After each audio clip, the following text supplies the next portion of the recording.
Hello, future chartered accountants. Divya this side. Hare Krishna, Radhe Radhe. I hope that you have done your accounts paper very nicely, and now a day after tomorrow is your law exam. So I've come up with this video in which I'm gonna discuss with you 1.5 day ideal strategy, and I'm also gonna discuss with you my mistakes that I made in my exam, my attempt. So yes, I'm gonna also discuss my RDI copies with you.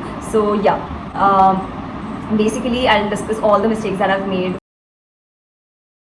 I hope that you have given your accounts exam very nicely, and now it's time for studying law, of course. So just take 1-2 hours of rest and then start studying at 7 or 7:30, and just have some patience.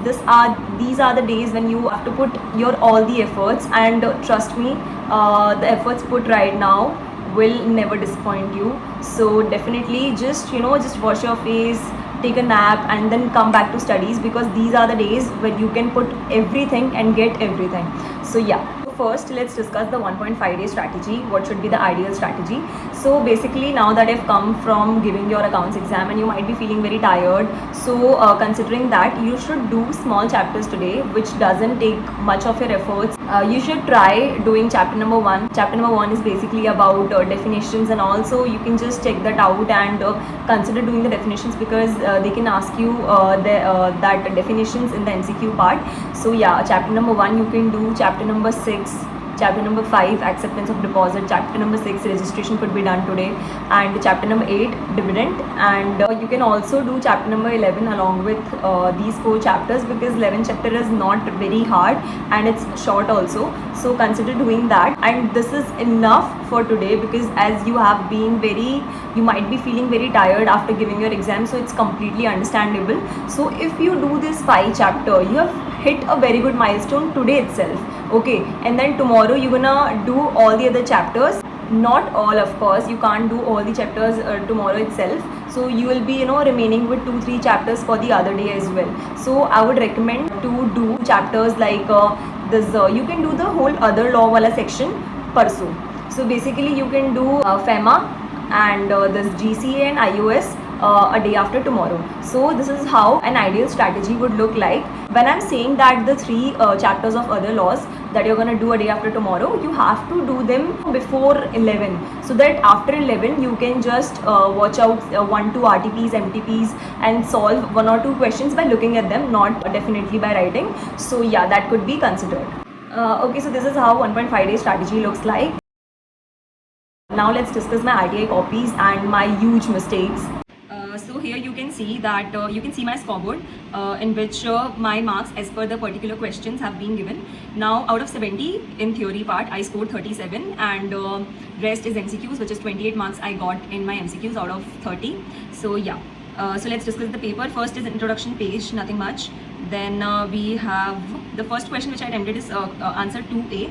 You can see I did not used to actually remember the section number, so I used to mention the fact that it is from this particular chapter number 5 of Companies Act 2013. So that is how you can do. And this rule 21C I actually mucked up. Okay, now you can see this page. Then we have another page in which you see I have my handwriting is not very great again in this paper also, and I have done a bit of cuttings and all, but yeah, they don't care about the cuts you make or anything. They just care about the answer and the concept. Then you see how we have to tell that whether this particular thing which has happened can be considered as a deposit or not. So for that reason, first you have to explain what the deposit requirements are, which is common in all the questions. So I have mentioned it independently, and then in particular questions, relevant provision as per the point, and then I used to just give a conclusion and used to underline whether it is a deposit or not. So that makes it quite presentable or catchy into their eyes that you have written the correct answer. Okay, then it is answer 2B, which is prospectus ka question. So here you can see I did not actually remember all the points, but yeah, they give marks accordingly. Then there's this answer. You can see too many cuts are there, but yeah, they don't care about the cuts much. Then I did not used to actually remember the section number, so you can just see that how I mentioned the chapter number and the name of the chapter, which is quite enough if you do not remember the section number, and it's better than writing the wrong section number. Okay, so just keep that in mind. Then is answer 3A in it's a question from prospectus only, and here we had to like make disclosure that has to be required on the prospectus.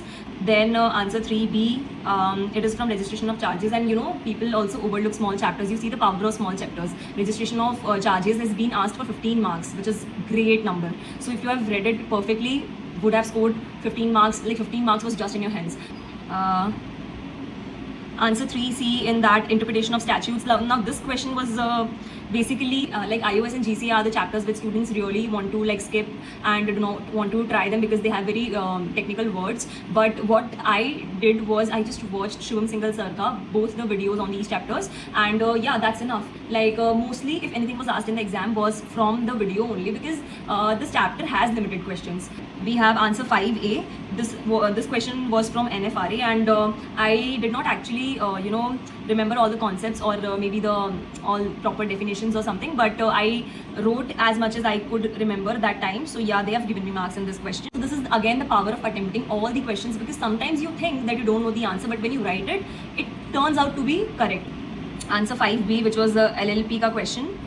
Yeah, nothing much, it's just a lot of cuts are there, and this was one of the nice chapters. Then answer number 5, it was from GCA, and yeah, I got marks in this question, which is really nice.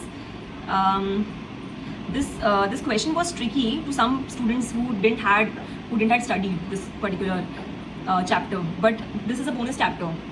Now answer 6A, it was registration of charges. You see, registration of charges, it has power in itself. Like small chapters have power in itself, we just overlook them.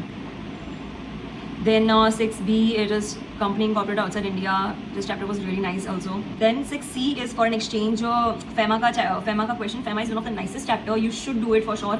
First of all, it's interesting also. So it's not much worries to do that chapter. Like it's very tricky, I'm not able to get it or something like that. You have to do FEMA. It's one of the nicest chapter. Then answer 1A, incorporation of companies ka chapter. This was, I attempted the first question in the last because I might have happened that I did not remember the question very nicely, but yeah, I have attempted it, and many points were correct in the question. Then yeah, so yeah, this is the whole paper. Also, I want each one of you to comment Radhe Radhe, and also that you're gonna score exemption in your law exam. So as you have come across this far watching my videos, so please consider giving it a big fat thumbs up, and also subscribe to my YouTube channel, because I'm not only gonna help you with your intermediate examination, but I'm also gonna help you with your articleship journey. And stay subscribed. I'm gonna also post videos for audit, and you can also comment down the particular subject for which you want 1.5 day strategy, so I'll come up with it. Thanks for watching this video, and all the very best for your law exam.